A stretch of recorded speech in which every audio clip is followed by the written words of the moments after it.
Hello class 12 students, आपका है कल board exams class 12th mathematics का। तो मैं हूं आपकी मेंटर वंशिका दुआ बजाज। 1 to 1 चैनल पर हम आपके लिए लेकर आए हैं most important MCQ core mathematics के, ताकि आप देख सके अपने एग्जाम के प्रिपरेशन का कर सके एनालाइज। और एमसीक्यू को करेंगे आज हम सॉल्व डिटेल सॉल्यूशन के साथ। 50 एमसीक्यू आज हम सॉल्व करने वाले हैं। तो स्टार्ट करते हैं अपने फर्स्ट एमसीक्यू के साथ। हमारा फर्स्ट एमसीक्यू है डिटर्मिनेंट्स चैप्टर में से।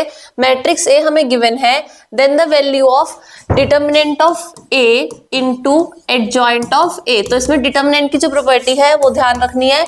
एडजॉइंट ऑफ ए का अगर हमारे पास मैट्रिक्स है और उसका हमें डिटर्मिनेंट फाइंड करना है, तो उसका प्रॉपर्टी क्या होती है, determinant of a raise to the power n-1। n यहाँ पे किसको डोनेट करेगा, n यहाँ पे हमारे को डिनोट करेगा ऑर्डर ऑफ मैट्रिक्स को। तो हमारे पास ऑर्डर कितना है मैट्रिक्स का, ए मैट्रिक्स का जो ऑर्डर है वो 3/3 है, तो n की वैल्यू हो जाएगी 3-1, तो डिटर्मिनेंट ऑफ ए स्क्वायर। तो हम ऐसे जॉइंट मैट्रिक्स का डिटर्मिनेंट फाइंड कर सकते हैं। तो पहले हम ए का ही डिटर्मिनेंट फाइंड कर लें। अगर हम इसको फर्स्ट रो के अलॉन्ग या फर्स्ट कॉलम के अलॉन्ग एक्सपेंड करेंगे तो 0 इंटू -4 -3 -1 इंटू -2 -0 एंड -1 इंटू 3 -0। तो डिटर्मिनेंट ऑफ ए की जो हमारे पास वैल्यू हो जाएगी 2 -3, वो हमारे पास आ जाएगा -1। Determinant of adjoint of A, तो डिटर्मिनेंट ऑफ एडजॉइंट ऑफ ए अभी हमने पढ़ा है, डिटर्मिनेंट ऑफ ए स्क्वायर, तो -1 स्क्वायर, इसकी वैल्यू हमारे पास क्या हो जाएगी +1। तो हमें जो वैल्यू फाइंड करनी थी हो जाएगा determinant of A into determinant of adjoint of matrix A. तो इन दोनों की वैल्यू हमारे पास कितनी है, डिटर्मिनेंट ऑफ ए की वैल्यू हमारे पास है -1 और इसकी वैल्यू है +1, तो -1 इंटू +1, तो हमारे पास आंसर आ जाएगा -1। ऑप्शन नंबर बी इसका हो जाएगा करेक्ट आंसर। नेक्स्ट क्वेश्चन पर चलते हैं। हमारे पास नेक्स्ट क्वेश्चन भी मैट्रिसेस वाले टॉपिक में से ही है। For 2 matrices A and B given that A inverse is equals to 1/4B, then the inverse of 4A। तो हमें 4A का इनवर्स अगर फाइंड करना है तो जो 4A का इनवर्स होगा वो किसके इक्वल होगा, 4 into A inverse, 4 times of A inverse. तो अब A इनवर्स की वैल्यू हमारे को कितनी गिवन है, तो A इनवर्स की वैल्यू हमारे को गिवन है 1/4B, ये sorry 1/4 times of A inverse के इक्वल होगा। तो इसकी वैल्यू कितनी हो जाएगी 1/16B। ऑप्शन नंबर डी क्या हो जाएगा इसका करेक्ट आंसर, कि 4 टाइम्स ऑफ A का इनवर्स अगर हमें फाइंड करना हो तो वो किसके इक्वल होगा, 1/16 टाइम्स ऑफ B के इक्वल। नेक्स्ट क्वेश्चन हमारे पास है फिर से मैट्रिसेस वाले टॉपिक में से क्वेश्चन है, X Y and X Y are the matrices of the order 2/3। ये हमारे पास किसका ऑर्डर है, एक्स मैट्रिक्स का, m/n वाई मैट्रिक्स का ऑर्डर है, और 2/5 हमारे पास एक्स वाई का प्रोडक्ट जब हम करेंगे मल्टीप्लीकेशन करेंगे एक्स और वाई की, तो उसका ऑर्डर आएगा 2/5। Then number of elements in Y matrix, तो वाई में कितने एलिमेंट्स होंगे, तो पहले हमें m एंड n की वैल्यू फाइंड करनी पड़ेगी।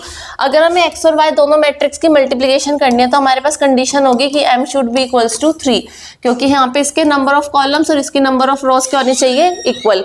दूसरा जो हमारे पास एक्स वाई का ऑर्डर बनेगा वो कितना बनेगा, 2/n की फॉर्म में बनेगा। इसकी रोज लेंगे और इसके कॉलम्स लेंगे। अब क्वेश्चन क्या कह रहा है कि एक्स वाई का जो ऑर्डर है वो 2/5 है, इसका मतलब कि जो n होगा वो किसके इक्वल होगा, 5 के इक्वल। तो n की वैल्यू हमारे पास हो गई 5।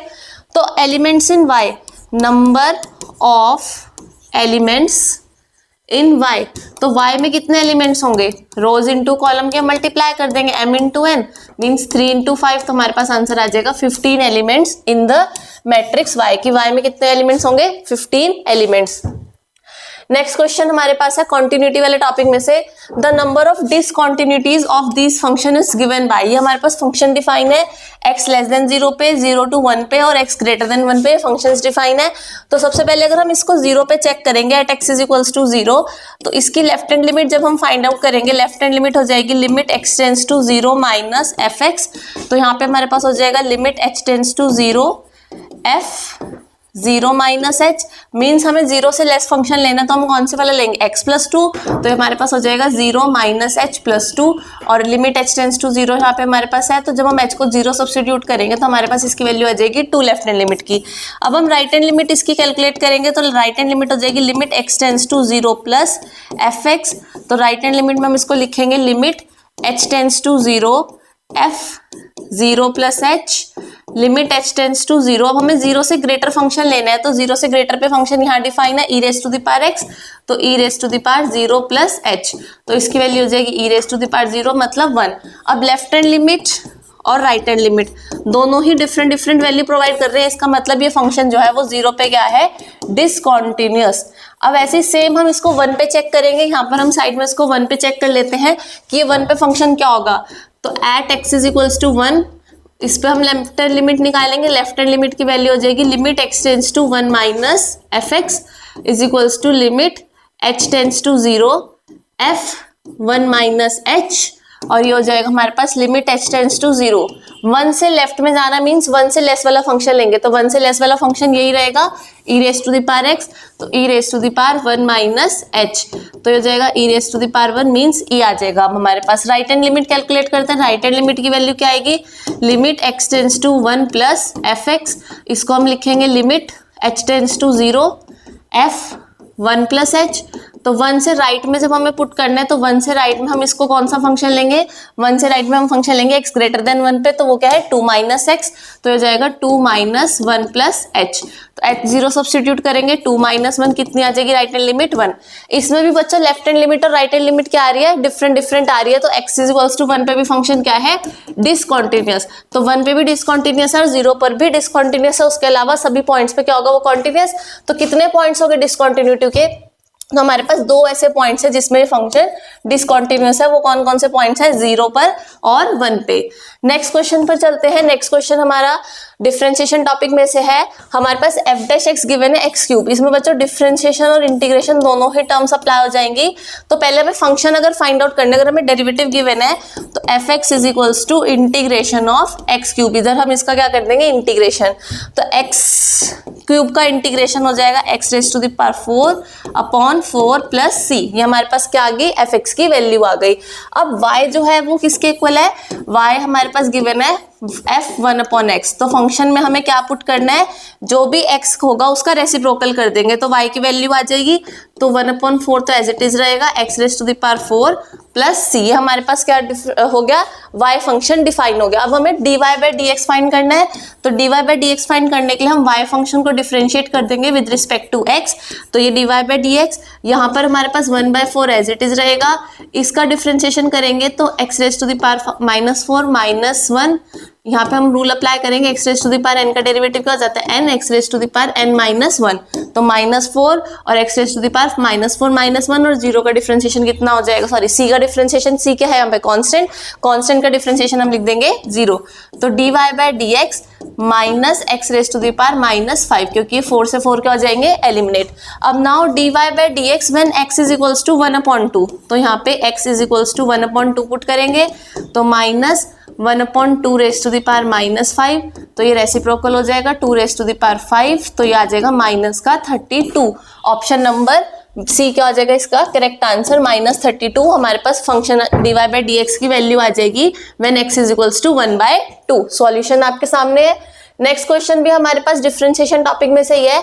इसमें हम चेन रूल अप्लाई करेंगे, log under root sec root X. ये हमारे पास y डिफाइन और हमें dy by dx means y को डिफरेंशिएट करना है विद रिस्पेक्ट टू x। तो जब हम y को डिफरेंशिएट करेंगे with respect to x, log x का डिफरेंशिएशन क्या होता है बच्चों, log x का डिफरेंशिएशन हो जाएगा 1/x। log x को हम डिफरेंशिएट करते हैं 1/x। इस पूरी टर्म को हमने x एज्यूम करा है, तो यहाँ पे हम दोबारा से डिफरेंशिएट कर देंगे sec रूट x का डिफरेंशिएशन। अब sec x का डिफरेंशिएशन होता है sec x tan x, तो sec x into tan X और अपॉन में हमारे पास इस root X as it is रहेगी टर्म फिलहाल, और यहाँ पे हम रूट एक्स का दोबारा से कर देंगे डिफरेंशिएशन, क्योंकि हमने सेक एक्स का differentiation sec x tan x पढ़ा है। तो यहाँ पे हमने रूट एक्स को एक्स एज्यूम करके चेन रूल अप्लाई कर दी। यहाँ पे एक सेक एक्स एलिमिनेट हो जाएगा, तो हमारे पास टर्म क्या बचेगी, ऊपर आ जाएगा root sec root x into tan root x, और अपॉन में हमारे पास रूट एक्स का डिफरेंशिएशन क्या हो जाएगा 1/2 रूट एक्स। रूट एक्स का डिफरेंशिएशन हमारे पास क्या हो जाएगा 1/2 रूट एक्स। तो यहाँ पे हमने इसका दोबारा से डिफरेंशिएशन करेंगे, तो यहाँ पे जब रूट का करेंगे तो 1/2 under root sec root x एक और आएगा, तो ये सेक रूट एक्स दोनों एलिमिनेट हो जाएंगे, तो ये वाली टर्म भी यहाँ से हमारे पास क्या हो जाएगी, न्यूमरेटर में से एलिमिनेट। और यहाँ पे हमारे पास क्या आ जाएगा आंसर, इसका हम स्टार्टिंग से करते हैं एक बार, कैसे कैसे करना है। दोबारा से चेन रूल हम इसमें अप्लाई करेंगे। कैसे करेंगे हम, सबसे पहले y is equals to, y हमारे पास क्या गिवन है इस क्वेश्चन में y की वैल्यू हमारे पास गिवन है log under root sec root x. देखो बहुत अच्छा क्वेश्चन है, ध्यान से इसको दोबारा से समझना, चेन रूल कैसे कैसे अप्लाई करनी है, फिर से हम इसको स्टेप बाय स्टेप करेंगे। तो 1 अपॉन एक्स, लॉग एक्स का डिफरेंशिएशन कर दिया हमने 1 अपॉन एक्स, और under root sec root x का हम क्या करेंगे दोबारा से डिफरेंशिएशन। तो रूट एक्स का डिफरेंशिएशन क्या होता है 1 अपॉन 2 रूट एक्स, तो ये सेक रूट एक्स ये एज इट इज था पहले वाला, और इसका डिफरेंशिएशन हो गया 1 अपॉन 2 रूट एक्स। अब हम करेंगे सेक रूट एक्स का डिफरेंशिएशन चेन रूल से। तो सेक रूट एक्स का डिफरेंशिएशन अभी होगा नेक्स्ट स्टेप में। तो यहाँ पे हमारे पास क्या आ गई value dy by D x की, अभी इस स्टेप के बाद सेक एक्स का डिफरेंशिएशन अब हम इस स्टेप में कर देंगे सेक एक्स इंटू 10x, और यहाँ पे रूट एक्स का डिफरेंशिएशन चेन रूल के अकॉर्डिंग। और डिनोमिनेटर में जो हमारे पास टर्म्स थी ये रूट सेक एक्स क्या हो जाएगा 2 एज इट इज, और root sec x root eliminate हो जाएगा सेक रूट एक्स से sec root x eliminate, numerator और डिनोमिनेटर एलिमिनेट हो जाएंगे। तो 10 रूट एक्स और रूट एक्स का डिनोमिनेटर में हो जाएगा 1 अपॉन 2 रूट एक्स डिफरेंशिएशन। ये हमारे पास वैल्यू है dy बाई डी एक्स की। अब हमें dy बाई डी एक्स की जो वैल्यू फाइंड करनी है वो कौन से पॉइंट पे करनी है, when x is equals to pi square upon 16। तो 10 अब रूट पाई स्क्वायर अपॉन 16 और अपॉन में हो जाएगा 4 under root pi square upon 16। तो पाई स्क्वायर अपॉन 16 मीन्स हो गया पाई अपॉन 4, क्योंकि पाई का स्क्वायर है तो रूट हट जाएगा और 16 का स्क्वायर रूट हो जाएगा 4। तो ये बन गई हमारे पास term 10 pi by 4 upon 4 into pi by 4। 10 pi by 4 की वैल्यू 1, 4 से 4 हो जाएगा कट, और यहाँ पे हमारे पास आंसर आ जाएगा 1 upon pi. Option number A इसका क्या हो जाएगा करेक्ट आंसर, 1 अपॉन पाई इसका डिफरेंशिएशन आ जाएगा when x is equals to pi square upon 16। Next question हमारे पास फिर से डिफरेंशिएशन टॉपिक में से है। x की वैल्यू हमारे पास गिवन है 3 cos थीटा।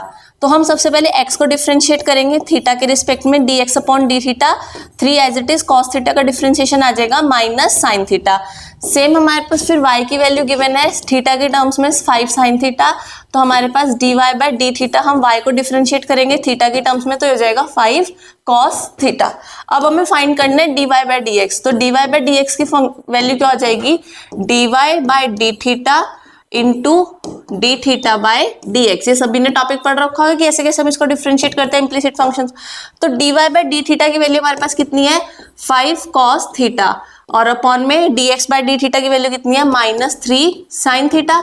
तो cos अपॉन साइन क्या हो जाएगा cot थीटा, तो -5 अपॉन 3 एंड cot थीटा, तो -5 upon 3 cot theta. Option number B क्या हो जाएगा इसका करेक्ट आंसर। पैरामीट्रिक फंक्शन का ये क्वेश्चन है, सभी ने एनसीईआरटी में इस टाइप के क्वेश्चंस कर रखे होंगे।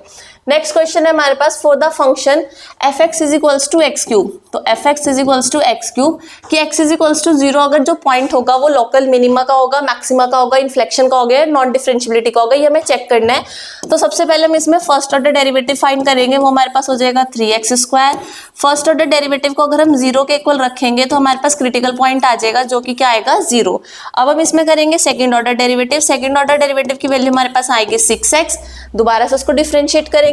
अब हम सेकंड ऑर्डर डेरिवेटिव में अगर क्रिटिकल पॉइंट की वैल्यू पुट करते हैं जो कि हमारे पास क्या आई थी 0, तो वो हो जाएगा 6 इंटू 0, ये क्या प्रोवाइड करेगा 0।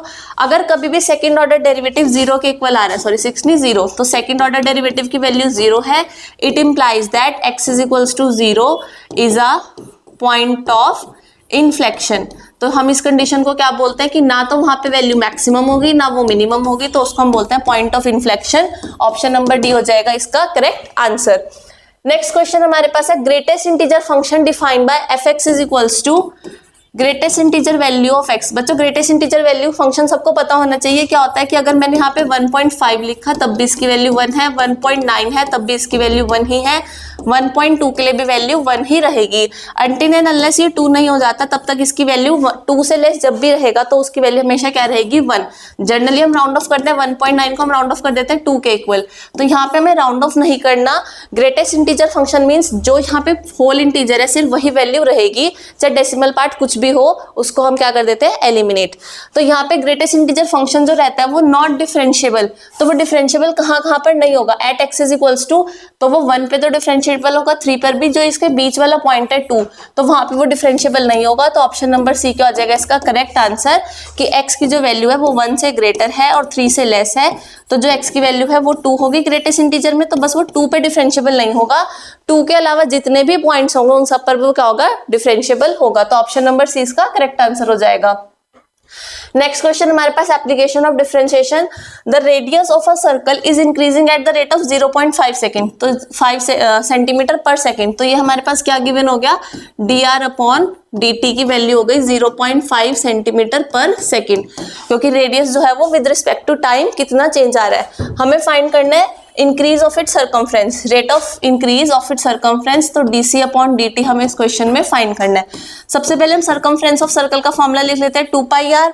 तो अगर हम इसको डिफरेंशिएट करते हैं टाइम की रिस्पेक्ट में, तो 2π तो कांस्टेंट एज इट इज रहेगा, तो इधर हम r को डिफरेंशिएट कर देंगे t की रिस्पेक्ट में। हमने पूरे टर्म को डिफरेंशिएट कर दिया t की रिस्पेक्ट में, तो dc upon dt is equals to 2π into dr upon dt की वैल्यू कितनी गिवन थी क्वेश्चन में, 0.5, तो ये मल्टीप्लाई करके हो जाएगा 1π, इसको हम लिख देंगे पाई सेंटीमीटर पर सेकेंड। तो ऑप्शन नंबर 20 का करेक्ट आंसर हो जाएगा कि जो सर्कमफ्रेंस है वो किस रेट से इंक्रीज हो रहा है, पाई सेंटीमीटर पर सेकेंड। नेक्स्ट क्वेश्चन हमारे पास इंटीग्रेशन टॉपिक में से है, बहुत इंपॉर्टेंट क्वेश्चन है और बहुत इजी भी है। इसको हम क्या करेंगे, इंटीग्रेशन को सिंप्लीफाई कर देंगे, x minus 1 minus 2 upon x minus 1 whole cube into e raise to the power x dx। हम -3 को -1 -2 लिख सकते हैं। नेक्स्ट स्टेप क्या होगा, x minus 1 upon x minus 1 whole cube -2 upon x minus 1 whole cube, और इस पूरी टर्म के साथ हमारे पास मल्टीप्लाई में है e raise to the power x dx। इसके बाद हम यहाँ पर आ जाते हैं, नीचे इसको सिंप्लीफाई करते हैं, ये हो जाएगा 1 upon x minus 1 whole square -2 upon x minus 1 whole cube into e raise to the power x dx।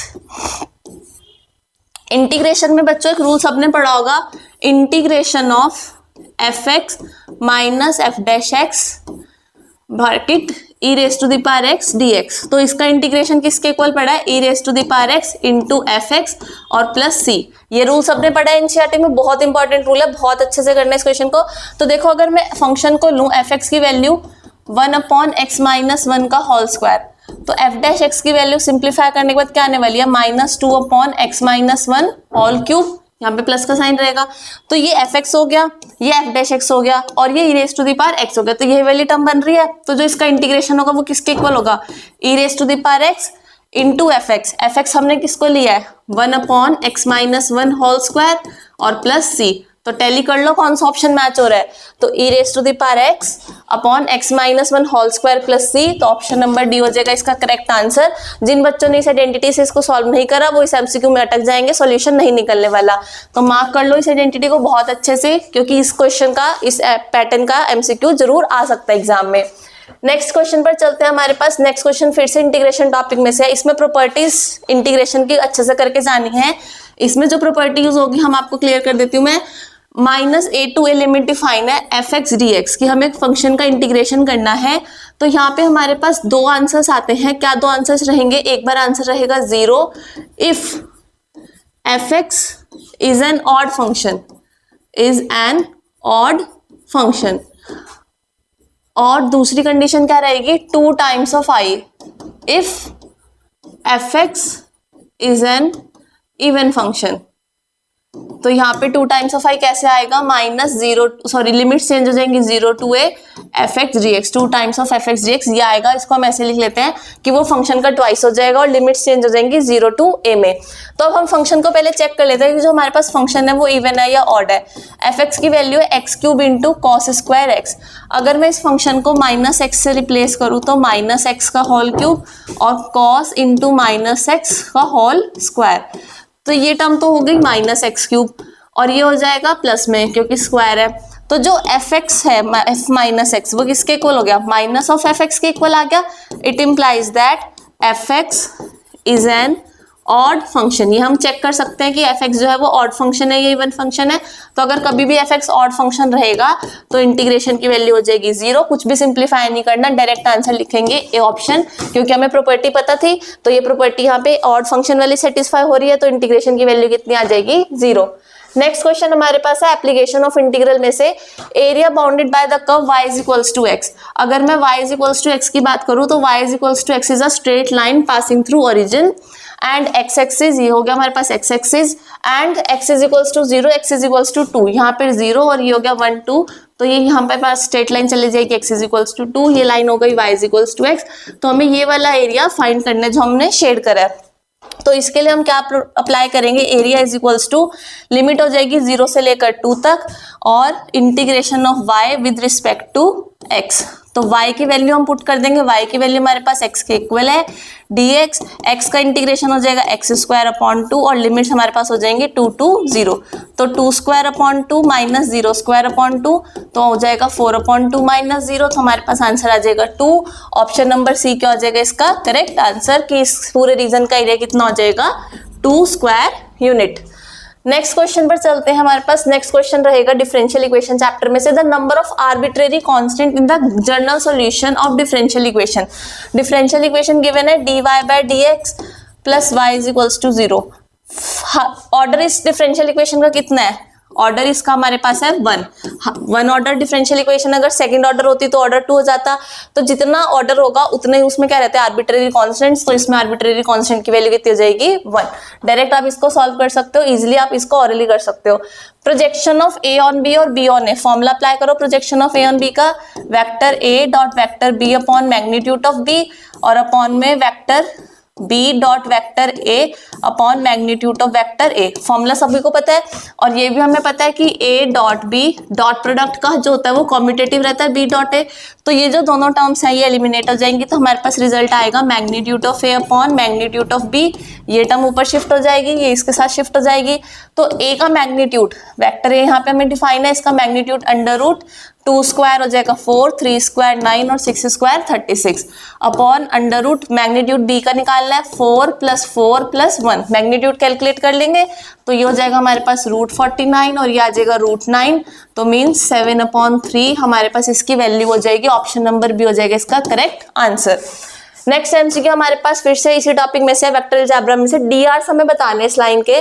तो सबसे पहले इस लाइन को हम सिंप्लीफाई कर ले, x minus 1/3 is equals to y minus 2/-1 और z/2/3।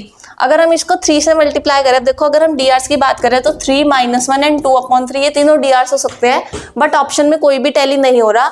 तो अगर मैं इसको सिंप्लीफाई करूँ तो हो जाएगा 9 - 3, 2। 3 से हमने इस एलिमेंट की मल्टीप्लाई कर दी तो ऑप्शन नंबर सी मैच हो जाएगा। तो ऑप्शन नंबर सी इसका करेक्ट आंसर हो जाएगा। देखो बच्चों सीबीएसई ने ट्विस्ट डाल दिया क्वेश्चन में और बच्चे क्या हो जाएंगे कंफ्यूज कि हमारा तो आंसर नहीं टैली हो रहा। तो आपको थोड़ा सा माइंड लगाना है कि हम इसको कैसे ऑप्शंस के साथ टैली कर सकते हैं। नेक्स्ट एमसीक्यू हमारे पास रहेगा Cartesian equation of a line passing through this point. इस पॉइंट से वो लाइन पास हो रही है और इसके पैरेलल है, तो ये वाला वेक्टर हम इसका लेंगे। तो line passing through r vector is equals to a plus lambda b. यहाँ पे हमारे पास ए वेक्टर हो जाएगा जिससे वो पास हो रही है और बी वेक्टर जो यहाँ पे हमारे पास ये वाला हो जाएगा। और इसी को अगर हमें कार्टेशियन फॉर्म में चेंज करना तो क्या हो जाएगा, x minus x1/a is equals to y minus y1/b is equals to z minus z1/c। ये हमारे पास सिंपल है।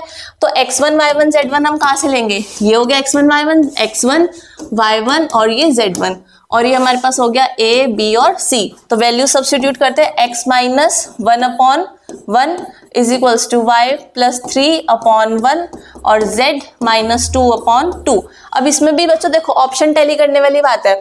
x माइनस 1/2 ऑप्शन 1 तो यहीं से क्रॉस हो गया, x प्लस 1 है ऑप्शन बी भी कट कर दो, x प्लस 1 ये भी कट कर दो। इसका मतलब ऑप्शन डी मैच करना है, x माइनस 1/1 y प्लस 3/1। अब यहाँ 2 माइनस z और यहाँ पे हमारे साथ z माइनस 2, तो इसको हम लिख सकते हैं 2 minus z upon minus 2, minus common ले लेंगे।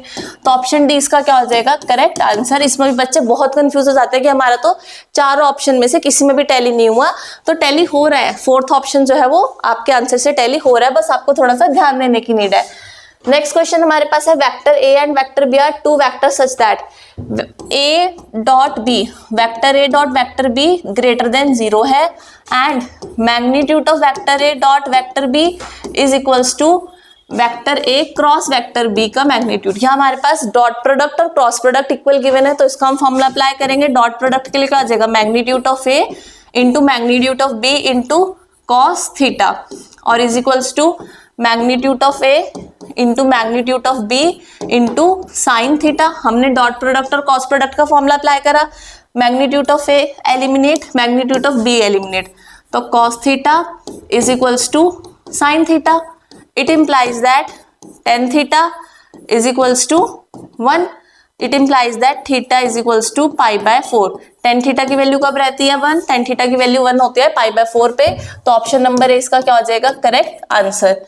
नेक्स्ट क्वेश्चन पर चलते हैं, हमारे पास एजर्शन रीजन बेस्ड क्वेश्चन है। Cos inverse cos 13 pi by 6, तो इसको हम सिंप्लीफाई करेंगे। Cos inverse cos 13 pi by 6। अब बच्चों इसका जो आंसर आएगा वो बहुत सारे स्टूडेंट्स क्या करते हैं, cos इनवर्स से cos एलिमिनेट 13 पाई बाय 6 आना चाहिए, तो इन्होंने पाई बाय 6 दे रखा है, तो एजर्शन तो हो गया फॉल्स। 90% स्टूडेंट ऐसे करते हैं। लेकिन एक चीज का ध्यान रखना है कि जो cos की प्रिंसिपल वैल्यू ब्रांच रहती है वो 0 टू पाई के बीच में रहती है, और ये वैल्यू क्या है पाई से ग्रेटर है। तो इसको हम कैसे करेंगे सिंप्लीफाई, इसको हम प्रिंसिपल वैल्यू ब्रांच में लाने के लिए लिखेंगे cos 2 pi plus pi by 6।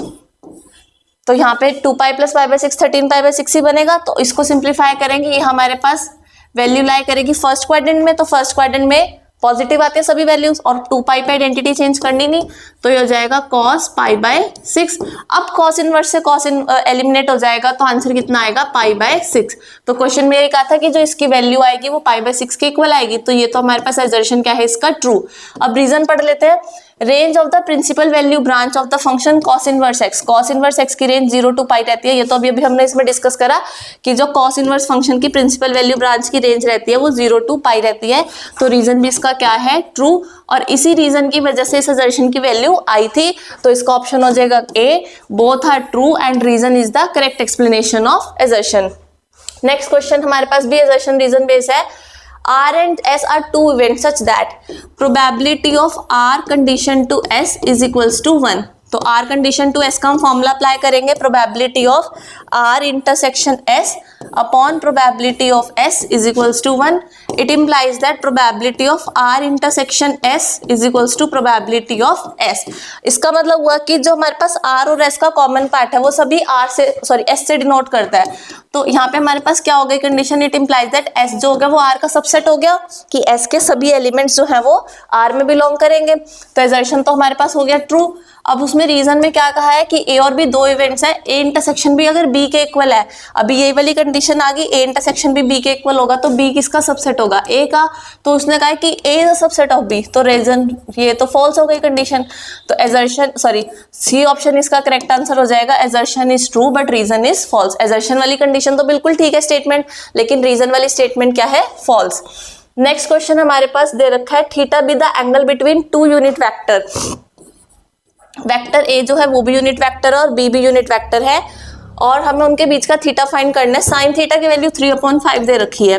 सबसे पहले तो एक काम करना, साइन थीटा की वैल्यू से कॉस थीटा निकाल देना, ट्रिग्नोमेट्रिक आइडेंटिटी लगाएंगे, cos theta is equals to √1 minus sine square theta, तो ये हो जाएगा √1 माइनस 9/25। इसको सॉल्व करके वैल्यू आ जाएगी +/4/5। ये तो हमारे पास आ गई कॉस थीटा की वैल्यू। अब कॉस थीटा की वैल्यू निकालने के बाद वेक्टर ए डॉट वेक्टर बी का फॉर्मूला क्या हो जाएगा, magnitude of vector a into magnitude of vector b into cos theta. सब फॉर्मूला सबने पढ़ रखा है डॉट प्रोडक्ट का। अब बिकॉज ए और बी दोनों यूनिट वेक्टर है, तो इसका मैग्नीट्यूड 1 इसका भी 1, और कॉस थीटा की वैल्यू +/4/5। तो हमारे पास कितनी आ गई वैल्यू +/4/5। हमें ए डॉट बी फाइंड करना था जो कि किसके इक्वल है +/4/5 के इक्वल। ऑप्शन नंबर सी क्या हो जाएगा इसका करेक्ट आंसर। नेक्स्ट एमसीक्यू की तरफ चलते हैं। हमारा the integrating factor of the differential equation, ये डिफरेंशियल इक्वेशन गिवन है, तो इसको पहले हम लीनियर डिफरेंशियल इक्वेशन के फॉर्म में चेंज कर लेंगे। dy/dx माइनस y/x is equals to x⁴ minus 3x upon x। यहाँ से हम x ले लेंगे कॉमन और उधर जाके कर देंगे उसको डिवाइड, तो dy/dx plus minus 1/x into y is equals to x³ minus 3। ये हमारे पास बन के डिफरेंशियल इक्वेशन की फॉर्म क्या होते हैं linear differential equation, dy/dx plus py is equals to q। तो इसको हम कंपेयर करेंगे तो हमारे पास p की वैल्यू हो गई -1/x, और जो इंटीग्रेटिंग फैक्टर का फॉर्मूला रहता है, इंटीग्रेटिंग फैक्टर किसके इक्वल रहता है, इंटीग्रेशन ऑफ p dy। तो p का हमें इंटीग्रेशन करना है विद रिस्पेक्ट टू x होगा यहाँ पे, तो -1/x dx। तो -1/x का इंटीग्रेशन हो जाएगा -log x, और जब हम इसको चेंज करेंगे तो log x⁻⁻1। तो ये हो जाएगा e से log एलिमिनेट, तो x⁻⁻1 हमारे पास क्या आ जाएगी इंटीग्रेटिंग फैक्टर की वैल्यू। ऑप्शन नंबर सी क्या हो जाएगा इसका करेक्ट आंसर। नेक्स्ट क्वेश्चन हमारे पास है the DCs of a line r. ये हमारे पास एक लाइन के डीसीज गिवन है L m एंड n। तो हमें k की वैल्यू फाइंड करनी है। सभी ने पढ़ रखा है कि DCs L square plus m square plus n square किसके इक्वल रहता है, 1 के इक्वल। तो बस इनकी वैल्यू पुट कर दो, √3k square plus √3k square plus √3k square, तीनों का स्क्वायर लेके उसको ऐड करेंगे, किसके इक्वल रिजल्ट आएगा, 1 के इक्वल। तो 3k square plus 3k square plus 3k square 1 के इक्वल। तो 9k square is equals to 1, तो k square is equals to 1/9। तो k की वैल्यू क्या हो जाएगी, +-1/3। तो +-1/3 ऑप्शन नंबर डी हो जाएगा इसका करेक्ट आंसर। नेक्स्ट क्वेश्चन है हमारे पास, linear programming problem deal with the optimisation of a, ये तो डायरेक्ट हो जाएगा मार्क। लीनियर फंक्शन की जितने भी लीनियर प्रोग्रामिंग की प्रॉब्लम्स आएंगी उसमें हमारे पास चैप्टर का नाम ही लीनियर प्रोग्रामिंग है, तो उसमें जो हम कांस्टेंट सॉल्व करते हैं वो सभी लीनियर फंक्शंस के ही सॉल्व करते हैं। नेक्स्ट क्वेश्चन प्रोबेबिलिटी में से है, probability of a condition to b is equals to probability of a dash condition to b. तो दोनों के हम फॉर्मूलाज अप्लाई करेंगे, a intersection b upon probability of b is equals to a dash intersection b upon probability of B. तो यहाँ से probability of B eliminate हो जाएगा, ए इंटरसेक्शन बी किसके इक्वल हो जाएगा, probability of a dash intersection B.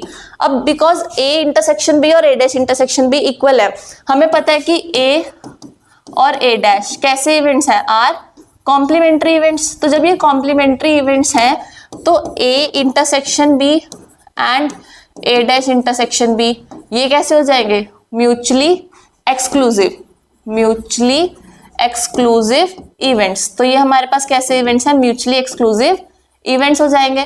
तो इन दोनों का जो सम होगा, probability of A intersection b plus probability of a dash intersection b, ये किसके इक्वल होगा, प्रोबेबिलिटी ऑफ बी के इक्वल, क्योंकि ये दोनों कैसे इवेंट्स है, म्यूचुअली एक्सक्लूसिव है।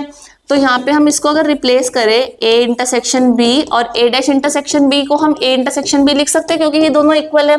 तो ये हमारे पास किसके इक्वल रहेगा, प्रोबेबिलिटी ऑफ बी के इक्वल। तो ये हो जाएगा twice of probability of A intersection B is equals to probability of B. तो ए इंटरसेक्शन बी की वैल्यू कितनी हो जाएगी हमारे पास, half of probability of B के इक्वल। तो ये हमारा मैच हो जाएगा option number A intersection B is equals to half of probability of B, option number C हो जाएगा इसका करेक्ट आंसर। नेक्स्ट क्वेश्चन हमारे पास मैट्रिसेस वाले टॉपिक में से आ जाएगा। यहाँ पे हमारे पास गिवन है ये एलिमेंट है और ये कोफैक्टर को रिप्रेजेंट करेगा, तो हमें इसकी वैल्यू बतानी है। तो इसमें आप एलिमेंट और कोफैक्टर्स की वैल्यू पुट करोगे, देखो A11 ये हो गया फर्स्ट रो का फर्स्ट कॉलम, तो 2 हो जाएगी इसकी वैल्यू, और A21 मीन सेकंड रो और फर्स्ट कॉलम। तो यहाँ पे हमारे पास वैल्यू कितनी आ जाएगी, -3, 5, 5 एंड -7। फिर हम लेंगे सेकंड एलिमेंट, तो वो हमारे पास है -3, और हमें A22 सेकंड रो और सेकंड कॉलम का एलिमिनेट करना है, तो वो आएगा 2, 5, 1 एंड -7। उसके साथ फिर हम लेंगे थर्ड रो का एलिमेंट, सॉरी फर्स्ट रो का थर्ड एलिमेंट, तो यहाँ पे हमारे पास सेकंड रो के थर्ड कॉलम में से हम एलिमिनेट करेंगे, तो 2, -3, 1 एंड 5। यहाँ पे हमें लेना पड़ेगा साइन नेगेटिव, क्योंकि ये हमारे पास है 2, 3, इसकी पावर क्या हो जाएगी 2 + 3 5, तो ऑड नंबर में आएगी, और ऐसे ये तो इवन आएगी, यहाँ पर भी ऑड आएगी, तो यहाँ पे भी हमें क्या लेना पड़ेगा, माइनस का साइन। तो ये माइनस का साइन इसके साथ ले लेना, तो -2 × 21 -25, -3 × -14 -5 एंड -5 × 10 माइनस क्या हो जाएगा +3। तो ये हो जाएगा -4 -2 + 8, -19 -3 + 57 एंड 13 - 5 65। तो 65 - 65 रिजल्ट आ गया हमारे पास 0। तो ऑप्शन नंबर ए हो जाएगा इसका करेक्ट आंसर। कुछ नहीं करना, बस सिंपल कैलकुलेशन करनी है, आपके पास रिजल्ट आ जाएगा 0 के इक्वल। नेक्स्ट क्वेश्चन में हमें बताना है derivative of sine x² with respect to x। तो सबसे पहले तो dy/dx, अगर हम इसको y एज्यूम कर लेते हैं साइन x² को, तो dy/dx साइन x का डिफरेंशिएशन cos x और x² का डिफरेंशिएशन दोबारा से चेन रूल के अकॉर्डिंग, तो ये x² का डिफरेंशिएशन हो गया 2x × cos x²। अब हमें dy/dx फाइंड करना है एक पर्टिकुलर पॉइंट पे, वो पर्टिकुलर पॉइंट क्या है, x = √π। तो पाई की वैल्यू यहाँ पर, सॉरी x की वैल्यू √π × cos √π², तो 2 √π, और ये कितना हो जाएगा cos π, तो cos पाई की वैल्यू हमारे पास कितनी हो जाएगी 1, तो 2 रूट पाई इंटू 1 आंसर आ जाएगा 2 root pi. Option number D क्या हो जाएगा इसका करेक्ट आंसर। नेक्स्ट एमसीक्यू हमारे पास है ऑर्डर और डिग्री बतानी है डिफरेंशियल इक्वेशन की, तो इसका सेकंड ऑर्डर डेरिवेटिव यहाँ रखा है, तो इसका ऑर्डर तो क्लियर है कितना हो गया 2, और इसकी जो पावर है सेकंड ऑर्डर वाले की वो कितनी है 1, तो order is equals to 2 and degree is equals to 1। Option number C क्या हो जाएगा इसका करेक्ट आंसर। नेक्स्ट क्वेश्चन हमारे पास है वेक्टर का, टर्मिनल पॉइंट गिवन है और इनिशियल पॉइंट गिवन है, तो हमें वेक्टर फाइंड करना है, तो क्लियर है, तो हमें वेक्टर बनाना है बी ए, तो वेक्टर बी ए क्या बनेगा 2 - 3 i cap plus -3 + 4 j cap and plus 5 - 7 k cap, तो ये वेक्टर बन जाएगा -i cap plus j cap and -2k cap, तो -i cap plus j cap -2k cap. Option number D हो जाएगा इसका करेक्ट आंसर। नेक्स्ट क्वेश्चन हमारे पास है डिस्टेंस फाइंड करनी है इस पॉइंट की y एक्सिस से, तो y एक्सिस के किसके कॉरस्पॉन्डेंस में जो पॉइंट होगा y एक्सिस पे x भी 0 और z वाला कोऑर्डिनेट भी 0, ये रहेगा b, तो इन दोनों में हम डिस्टेंस फॉर्मूला अप्लाई करेंगे, वो हो जाएगा a - 0 square plus b - b whole square plus c - 0 square, तो आंसर आ जाएगा हमारे पास a√a square plus c square. Option number C हो जाएगा इसका करेक्ट आंसर। नेक्स्ट क्वेश्चन हमारे पास है number of corner points of the feasible region determined by the x greater than 0 y greater than 0, तो ये तो हमारे पास हो गया फर्स्ट क्वाड्रेंट, क्योंकि दोनों पॉजिटिव किस में रहता है फर्स्ट क्वाड्रेंट में, x + y greater than equals to 4। इसका जब हम प्लॉटिंग करेंगे तो वो हमारे पास बनेगी 4,0 और 0,4 से एक लाइन पास होगी, और जो रीजन शेडेड होगा वो अपोजिट द रीजन, और रीजन के अपोजिट साइड में शेड होगा, क्योंकि ग्रेटर देन वाला रीजन लेना है। तो इसमें जो ये फिजिबल रीजन आएगा, ये कैसा रीजन आएगा अनबाउंडेड, तो अनबाउंडेड रीजन आने की वजह से एक तो ये कॉर्नर पॉइंट हो जाएगा और एक ये कॉर्नर पॉइंट हो जाएगा। वैसे तो फिजिबल रीजन जो है वो अनबाउंडेड है, फिर भी अगर हम कॉर्नर पॉइंट्स की बात करें तो 2 कॉर्नर पॉइंट्स आएंगे, तो ऑप्शन नंबर सी क्या हो जाएगा इसका करेक्ट आंसर। नेक्स्ट क्वेश्चन हमारे पास है मैट्रिसेस में से matrix A plus matrix B whole square किसके इक्वल दे रखा है A square plus B square के इक्वल, तो इसको हम लिखेंगे A plus B into A plus B. बच्चों इसमें आइडेंटिटी नहीं एक्सपैंड कर सकते हम कि आपने A plus B whole square की आइडेंटिटी एक्सपैंड कर दी, क्योंकि यहाँ मैट्रिसेस की बात हो रही है, तो आपको इसमें आइडेंटिटी नहीं एक्सपैंड करनी है, इसको हमें मल्टीप्लाई करनी है A into A plus A into B plus B into A plus B into B is equals to A square plus B square. अगर मैं इसकी बात करूँ तो इसको हम लिख सकते हैं A स्क्वायर, ये A इंटू बी, ये B इंटू ए और plus B square is equals to A square plus B square, ये हमें गिवन था इसके इक्वल, तो यहाँ से अब हम A स्क्वायर और B स्क्वायर को एलिमिनेट कर सकते हैं, तो ए बी किसके इक्वल हो जाएगा माइनस बी ए के इक्वल, ये बी ए मैट्रिक्स उधर शिफ्ट हो जाएगा, तो A B is equals to minus B. Option number B क्या हो जाएगा इसका करेक्ट आंसर। नेक्स्ट क्वेश्चन हमारे पास है रिलेशन में से a relation R defined on the set A, ये रिलेशन हमें डिफाइन है कि 0 से 10 तक हम x की वैल्यू लेंगे और रिलेशन क्या है x और y दोनों इक्वल रहेंगे, तो इसमें एलिमेंट्स क्या आने वाले हैं 0 0 1 1 2 2 एंड सो ऑन, कहाँ तक रहेंगे 10 10 तक। टोटल नंबर ऑफ एलिमेंट्स हमारे पास इसमें पेयर बनेंगे 11, क्योंकि 1 से लेकर 10 नहीं है, 0 से लेकर 10 है, तो 11 बनेंगे। तो इक्विवेलेंस क्लास बतानी है, तो हर एक एलिमेंट की एक इक्विवेलेंस क्लास होगी, 0 की 1 1 की 1 2 की 2, तो टोटल इक्विवेलेंस क्लास भी कितनी बनेगी 11, तो ऑप्शन नंबर डी क्या हो जाएगा इसका correct answer. Next question matrices में से 36 एलिमेंट है अगर एक मैट्रिक्स में, तो possible orders 1 into 36, 2 into 18, 3 into 12, 4 into 9 and 6 into 6। अगर हम इनको रिवर्स करेंगे तो बच्चों इसमें सबसे ज्यादा मिस्टेक बच्चे क्या करते हैं कि 5 ये बने और इसको रिवर्स करके 5 और बनेंगे तो 10 बनेंगे, और 10 ऑप्शन में है ही नहीं, तो क्या करेंगे बच्चे 5 या तो मार्क कराएंगे, ऑप्शन नंबर सी मार्क कराएंगे, लेकिन वो भी गलत है, क्योंकि इसके अपोजिट वाले भी बनेंगे। 6 इंटू 6 आ चुका है तो वो रिपीट नहीं होगा, तो 9 इंटू 4 से स्टार्ट होंगे, 12 इंटू 3, 18 इंटू 2 और 36 इंटू 1, तो कितने बनेंगे और 4 और बनेंगे, तो 5 + 4 हमारे पास क्या आंसर आएगा 9, तो ऑप्शन नंबर डी क्या है इसका करेक्ट आंसर। नेक्स्ट क्वेश्चन पर चलते हैं, हमारे पास नेक्स्ट क्वेश्चन है x² is equals to 4y, एक हमें पैराबोलिक पाथ गिवन है, region bounded by the parabola this and the line y is equals to 4। तो बच्चों इसका जो पैराबोला बनेगा वो अपवर्ड द ओरिजिन और y एक्सिस पर मतलब y एक्सिस होगा वो इसका मेजर एक्सिस होगा, और y इज इक्वल्स टू 4 अगर यहाँ पे एक लाइन है तो ये y इज इक्वल्स टू 4, तो इसके बीच में जो रीजन बाउंडेड है हमें वो रीजन फाइंड करना है।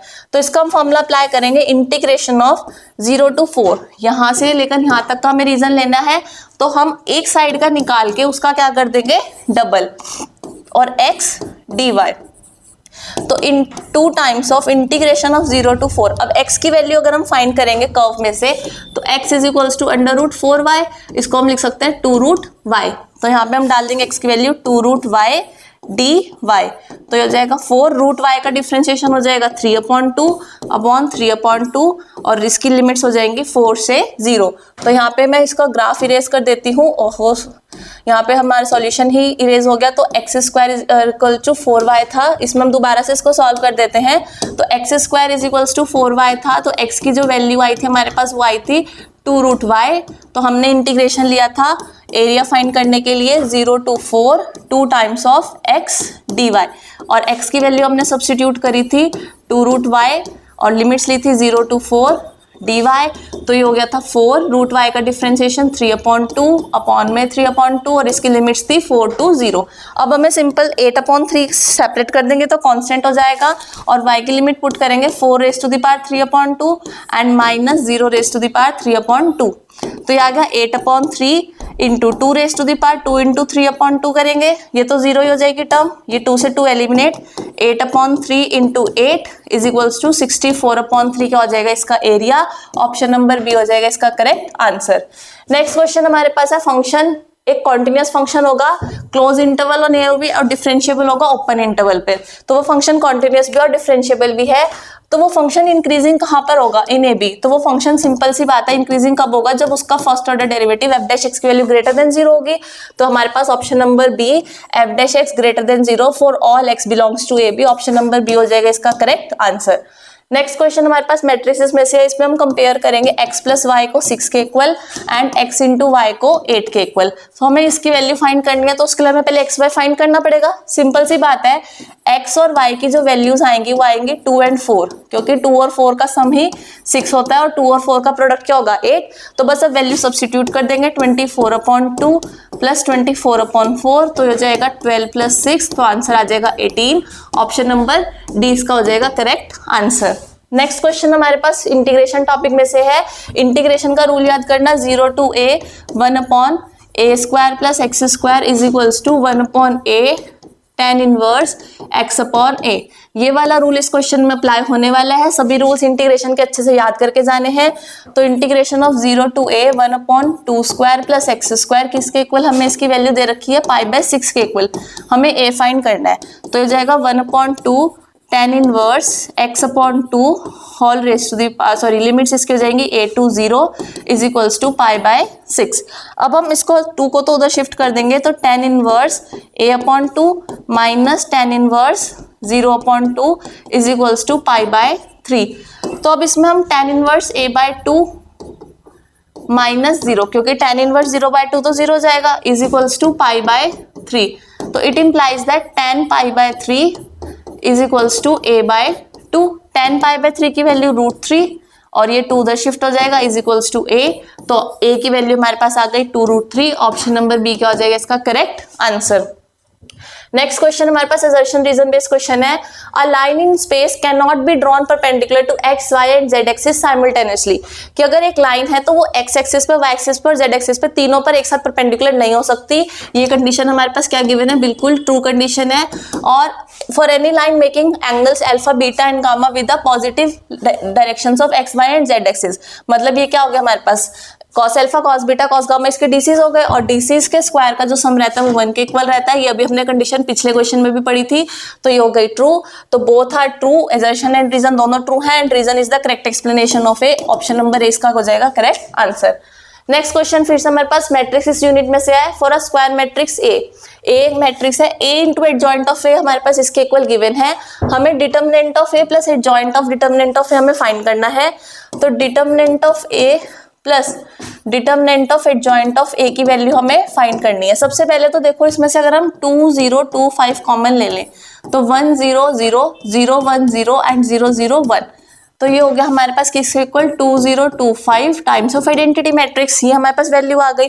और हमें पता है कि A into adjoint of A किसके इक्वल होता है, determinant of A into I के इक्वल। ये प्रॉपर्टी अच्छे से पढ़ लेना, प्रॉपर्टी सारी मैट्रिसेस एंड डिटर्मिनेंट्स की, कि अगर हम मैट्रिक्स A और उसके एडजॉइंट की मल्टीप्लाई करते हैं तो वो determinant of A into I के इक्वल रहता है। तो A into adjoint of A given था, तो A into adjoint of A किसके इक्वल आ रहा है, 2025 इंटू आई। तो it implies that determinant of A की वैल्यू हो गई 2025। अब determinant of adjoint of A की वैल्यू कैसे निकलते हैं, इसका फॉर्मूला होता है determinant of A raise to the power n-1। तो डिटर्मिनेंट ऑफ A तो है हमारे पास 2025, n क्या हो जाएगा, ऑर्डर कितना है 3/3 का, तो 3-1, तो इसकी वैल्यू आ गई 2025 का स्क्वायर। तो determinant of A plus determinant of adjoint of A कैसे निकलेगा, इसकी वैल्यू 2025 है और इसकी वैल्यू 2025 का स्क्वायर है। बस यही ऑप्शन हमारे पास मैच हो जाएगा ऑप्शन नंबर डी से। बहुत सिंपल क्वेश्चन है, बच्चे इस क्वेश्चन में बहुत लंबी चौड़ी कैलकुलेशन करते हैं बैठ के, तो बिल्कुल कंफ्यूज नहीं होना, सिर्फ प्रॉपर्टीज लगानी और प्रॉपर्टीज से आपके पास डायरेक्ट आंसर आ जाएगा। नेक्स्ट क्वेश्चन हमारे पास है, assume x, y, z, w and p are the matrices of the order 2/n 3/k। ये किसका x मैट्रिक्स का है, ये y का, ये z का और ये w का और ये हमारे पास p मैट्रिक्स का, ये सबके ऑर्डर गिवन है।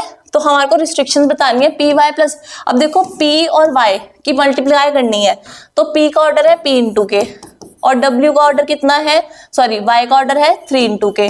तो इन दोनों की मल्टीप्लिकेशन तभी पॉसिबल है जब इसके कॉलम मीन्स K और इसकी रोज 3 ये दोनों इक्वल होंगी, और जो पी वाई का ऑर्डर बनेगा वो बनेगा P इंटू के, इसकी रोज और इसके कॉलम।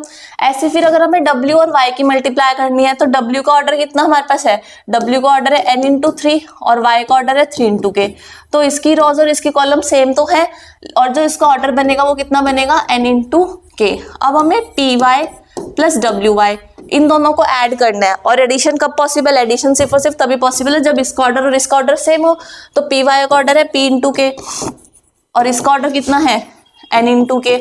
अब दोनों में कॉलम्स तो सेम है, तो n और p को क्या होना पड़ेगा, सेम, मीन्स इसकी रोज को सेम होना पड़ेगा। ये as it is MCQ NCERT में गिवन है। जिन बच्चों ने एनसीईआरटी के एमसीक्यूज बहुत अच्छे से कर लिया उन्हें इस क्वेश्चन में बिल्कुल भी प्रॉब्लम नहीं आने वाली, और हमने अपने इंपॉर्टेंट क्वेश्चन की वीडियो में भी इसको मार्क कर रखा था कि बहुत इंपॉर्टेंट एमसीक्यू है। तो इसमें डिजिट्स भी चेंज है, सब एनसीईआरटी में से एज इट इज दिया गया है। तो कंडीशन क्या हो गई कि n और p को तो होना पड़ेगा इक्वल और k को होना पड़ेगा 3, तो ऑप्शन नंबर ए क्या हो जाएगा इसका correct answer.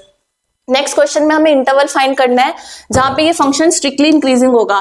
Being an exponential function, ये क्या होगा, for all x belongs to r f dash x क्या रहने वाला है ग्रेटर देन 0, कि हम कोई भी रियल फंक्शन ले ले, रियल वैल्यू ले ले, पूरे रियल वैल्यू में एक्सपोनेंशियल फंक्शन क्या रहते हैं, पॉजिटिव। तो इसका ऑप्शन हो जाएगा सी, कि पूरे रियल नंबर्स के डोमेन पे फंक्शन क्या होगा, इंक्रीजिंग होगा। नेक्स्ट क्वेश्चन में हमें गिवन है ए और बी दो नॉन सिंगुलर मैट्रिक्स हैं सेम ऑर्डर के, ए डिटर्मिनेंट ऑफ ए 5 के इक्वल है, और हमें फाइंड करना है determinant of B inverse into A into B whole square, ये हमें फाइंड करना है। तो इसको हम कर देंगे determinant of B inverse into determinant of A into determinant of B, और इस पूरी टर्म का हमें करना है स्क्वायर। सभी को पता है अगर हमारे पास बी इनवर्स का डिटर्मिनेंट फाइंड करना है वो किसके इक्वल होगा, 1 अपॉन डिटर्मिनेंट ऑफ बी। ये प्रॉपर्टीज हमने पढ़ रखी है, तो डिटर्मिनेंट ऑफ बी इनवर्स हो जाएगा 1 upon determinant of B. Determinant of A की वैल्यू हमारे पास है 5 इंटू डिटर्मिनेंट ऑफ बी, और इस पूरी टर्म का क्या हो जाएगा होल स्क्वायर। तो ये डिटर्मिनेंट ऑफ बी एलिमिनेट, तो आंसर बचा हमारे पास 5 स्क्वायर 25। ऑप्शन में वैसे तो 5 स्क्वायर, ऑप्शन नंबर बी हमारे पास क्या हो जाएगा टेली। नेक्स्ट क्वेश्चन हमारे पास है, हमें n की वैल्यू फाइंड करनी है। ये एक डिफरेंशियल इक्वेशन गिवन है, तो इसको होमोजीनियस बनाना है। तो x raise to the power n dy by dx is equals to y log y minus log x plus 1। ये हमारे पास डिफरेंशियल इक्वेशन है, तो इसको हम होमोजीनियस फॉर्मेट में लाने के लिए क्या करेंगे, y upon x raise to the power n log y upon x plus 1। यहाँ पे हमने लॉगरिथम की प्रॉपर्टी अप्लाई कर दी, log m minus log n, तो log m अपॉन n। अब यहाँ पे y upon x singular form में है, तो यहाँ पे भी y अपॉन x होना चाहिए। इट इम्प्लाइज दैट जो n की वैल्यू होनी चाहिए वो 1, तभी वो y अपॉन x बनेगा, तो n should be equals to 1। Option number B हो जाएगा इसका करेक्ट आंसर। नेक्स्ट क्वेश्चन हमारे पास, ये तीनों पॉइंट्स कोलिनियर होंगे कब, तो अगर ये तीनों पॉइंट्स कोलिनियर होंगे तो x1 y1 1, x2 y2 1 and x1 x2 y1 plus y2 and 1। इनका जो एरिया रहेगा वो 0 के इक्वल रहेगा। कोलिनियर पॉइंट्स का एरिया हमेशा 0 के इक्वल रहेगा, तो इसको अगर हम एक्सपेंशन करेंगे तो x1 y2 minus y1 minus y2 minus y1 x2 minus x1 minus x2 and plus 1 x2 y1 plus x2 y2 minus x1 y2 and minus x2 y2 किसके इक्वल रहेगा? 0 के इक्वल। एक्सपेंशन डिटर्मिनेंट का along the first row हमने इसको expand करा, तो यहाँ पे y2 eliminate minus x1 y1, यहाँ पे हमारा x2 eliminate minus minus plus हो जाएगा x1 y1, यहाँ पे x2 y2 और x2 y2 एलिमिनेट हो जाएंगे, तो रिमेनिंग टर्म बचेंगी x2 y1 minus x1 y2 equals to 0। अब ये दोनों टर्म्स आपस में एलिमिनेट हो जाएंगी, तो x2 y1 किसके इक्वल हो जाएगा? x1 y2 के। तो हमें x1 y2 किसके इक्वल आ गया? x2 इंटू y1 के इक्वल। तो हमारे पास ऑप्शन नंबर ए हो जाएगा इसका करेक्ट आंसर। नेक्स्ट क्वेश्चन हमारे पास है, मैट्रिक्स हमें गिवन है और ये गिवन है कि एक स्क्यू सिमेट्रिक मैट्रिक्स है। तो स्क्यू सिमेट्रिक है तो पहले हम इसका ट्रांसपोज कर देंगे। इसका ट्रांसपोज हो जाएगा 0 1 c minus 1 a minus b और 2 3 0। ये तो a डैश की वैल्यू आ गई और a डैश किसके इक्वल रहता है? माइनस a के इक्वल। तो अगर मैं इसको माइनस a के इक्वल रखूं तो माइनस a की वैल्यू हो जाएगी 0 minus 1 minus c plus 1 minus a plus b and minus 2 minus 3 and 0। a वाले मैट्रिक्स के सभी साइन क्या कर देंगे? चेंज। अब हम इनके कॉरेस्पॉन्डिंग एलिमेंट्स को कंपेयर करेंगे। यहाँ 2 है, यहाँ माइनस c है। It implies that minus c की वैल्यू हो गई 2, तो c आ गया हमारे पास माइनस 2। ये हमारे पास c की वैल्यू हो गई। फिर हम a और इधर क्या है? Minus A. It implies that 2a equals to 0, तो a की वैल्यू कितनी हो गई? 0। लास्ट हम कंपेयर करेंगे 3 इज इक्वल्स टू b, तो b की वैल्यू तो हमारे पास डायरेक्ट आ गई 3। अब हमें फाइंड करना था इसमें a plus B plus c. तो a की वैल्यू हमारे पास आई 0, b की वैल्यू आई हमारे पास माइनस 2 और c की वैल्यू आई 3। तो इसको सॉल्व करके हमारे पास आंसर आ जाएगा 1। ऑप्शन नंबर ए हो जाएगा इसका करेक्ट आंसर। नेक्स्ट क्वेश्चन हमारे पास है प्रोबेबिलिटी टॉपिक में से, probability of a dash given है, तो प्रोबेबिलिटी ऑफ a कितनी हो जाएगी? 1 माइनस 1/2 1/2 आ जाएगी। b की प्रोबेबिलिटी हमारे पास माइनस करके आ जाएगी 1/3। a इंटरसेक्शन b हमें गिवन है 1/4। हमें फाइंड करनी है a dash condition to b dash.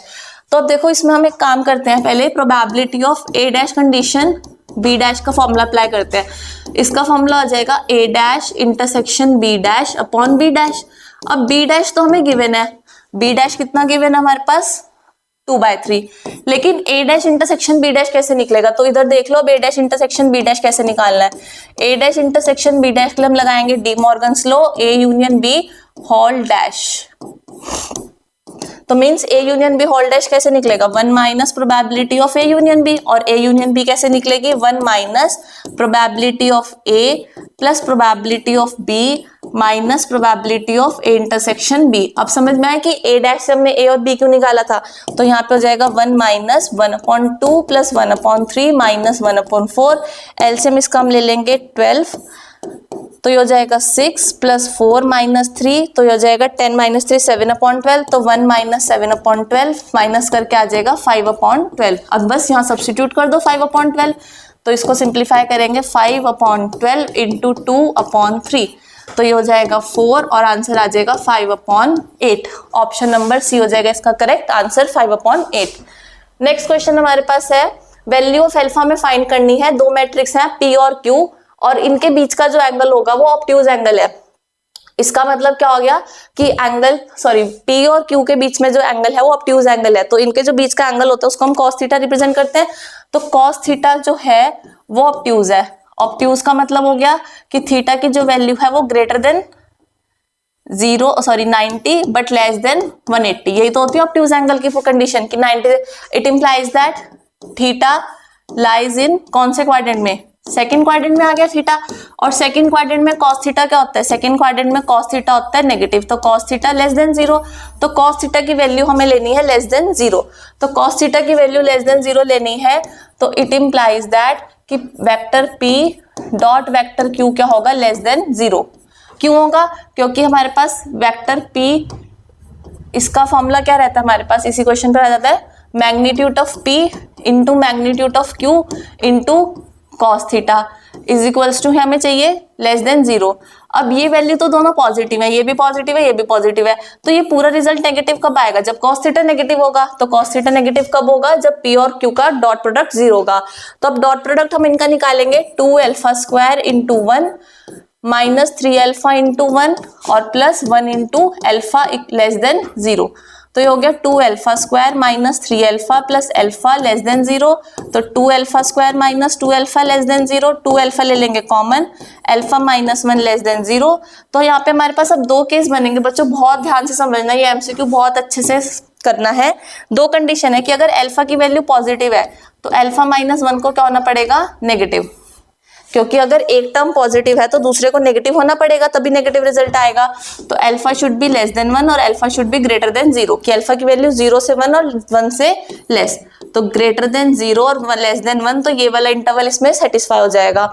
दूसरा केस हम लेंगे कि अल्फा अगर लेस देन 0 हो जाए तो अल्फा माइनस 1 को ग्रेटर देन 0 होना पड़ेगा, तो अल्फा ग्रेटर देन 1, तो अल्फा की वैल्यू 0 से लेस और 1 से ग्रेटर, तो या तो ये इंटरवल्स बनेंगे। अब इस टाइप का तो हमारे पास कोई ऑप्शन है नहीं, तो यहाँ पे क्या बनेगा, 0 to 1 वाला इंटरवल सेटिस्फाई हो रहा है, तो ऑप्शन नंबर 20 का करेक्ट आंसर हो जाएगा कि 0 to 1 में कि जो इनका एंगल होगा वो ऑब्ट्यूज एंगल होगा।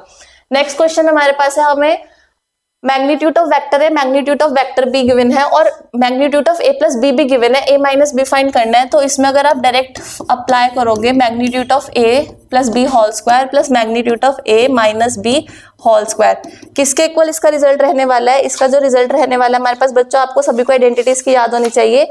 इसका जो रिजल्ट रहता है वो 2 times of magnitude of A square plus magnitude of B square के इक्वल। ये प्रॉपर्टी सबने पढ़ रखी है ना, तो a प्लस बी क्या हो जाएगा 5 square plus magnitude of a minus B whole square is equals to 2 into magnitude of a का स्क्वायर करेंगे 9 प्लस 16, तो ये हो जाएगा magnitude of a minus B whole square is equals to 2 into 25 minus 25, तो ये हो जाएगा 50 माइनस 25, आंसर आ जाएगा 25 इसका। तो अब हमें a माइनस बी का मैग्नीट्यूड फाइंड करना है, तो ये उधर जाके हो जाएगा स्क्वायर रूट, तो हमारे पास आंसर आ जाएगा 5। ऑप्शन नंबर सी इसका क्या हो जाएगा, करेक्ट आंसर। नेक्स्ट क्वेश्चन हमारे पास, ये सारे क्वेश्चंस हैं जो MCQs most important core mathematics के लिए। और आज का लास्ट क्वेश्चन हमारे पास, function r to z defined by f(x) is equals to greatest integer function of x। ये इसको ग्रेटेस्ट इंटीजर फंक्शन को डिफाइन कर रहा है, तो बहुत अच्छा क्वेश्चन है। ये जो फंक्शन रहता है ये सिर्फ इंटीजर्स पर डिसकंटिन्यूअस रहता है, बाकी सब जगह कॉन्टिन्यूअस रहता है। अभी हमने पिछले क्वेश्चन में भी डिस्कस करा था कि अगर ये फंक्शन डिफाइन होगा x लेस देन 1 और 3 पर, तो सिर्फ x की वैल्यू 2 पर ये फंक्शन डिसकंटिन्यूअस होगा, बाकी 1.1, 1.2 से लेकर 1.9 तक और उसके बाद 2.1 से लेकर 2.9 तक जितनी भी वैल्यूज होंगी सब पे फंक्शन क्या रहेगा, कॉन्टिन्यूअस। तो ये डिसकंटिन्यूअस कहाँ पे रहता है, एक पर्टिकुलर इंटीजर वैल्यू पर। तो यहाँ पे अगर हम 2.5 की बात करें तो 2.5 पे फंक्शन कॉन्टिन्यूअस भी होगा और डिफरेंशिएबल भी होगा, तो ऑप्शन नंबर डी क्या हो जाएगा इसका करेक्ट आंसर, क्योंकि डेसिमल वैल्यूज पर ये फंक्शन कॉन्टिन्यूअस भी होता है और डिफरेंशिएबल भी होता है। ये सभी एमसीक्यूज आपको बहुत अच्छे से क्लियर हो चुके होंगे। 50 मोस्ट इंपॉर्टेंट एमसीक्यूज ये हमने लिए थे पीवाईक्यूज में से। इन क्वेश्चंस की कर लीजिए प्रैक्टिस और अपने प्रिपरेशन को कीजिए एनालाइज कि आपने एमसीक्यूज सॉल्व हो पा रहे हैं या नहीं। एंड अगर आपको वीडियो पसंद आए तो वीडियो को लाइक कीजिएगा, चैनल को सब्सक्राइब कीजिएगा एंड बेल आइकन को प्रेस करना ना भूलिएगा। Thank you for watching our video.